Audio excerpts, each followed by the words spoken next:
बुधवार को यानी कि आज महाराष्ट्र के दौरे पर रहने वाले हैं, जहां देश को 3 नए युद्धपोत आईएनएस सूरत, आईएनएस नीलगिरी और आईएनएस वाघशीर समर्पित करेंगे। ये तीनों युद्धपोत भारत के रक्षा, निविर्माण और समुद्री सुरक्षा में ग्लोबल लीडर बनने के सपने को साकार करने की दिशा में एक महत्वपूर्ण छलांग है।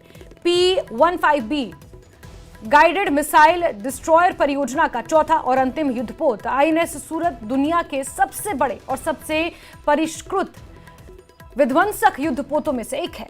इसमें 75% स्वदेशी सामग्री है और ये अत्याधुनिक हथियार, सेंसर पैकेज और उन्नत नेटवर्क केंद्रित क्षमताओं से लैस है। वहीं P-17A स्टील्थ फ्रिगेट परियोजना का पहला युद्धपोत आईएनएस नीलगिरी है, जिसे भारतीय नौसेना के युद्धपोत डिजाइन ब्यूरो ने डिजाइन किया है। प्रधानमंत्री मोदी इस कार्यक्रम के बाद इस्कॉन के श्री श्री राधा मदन मोहन जी मंदिर का भी उद्घाटन करने वाले हैं। तो आज का दिन बेहद महत्वपूर्ण है, जहां प्रधानमंत्री नरेंद्र मोदी महाराष्ट्र के दौरे पर रहने वाले हैं और देश को 3 नए युद्धपोत समर्पित करेंगे।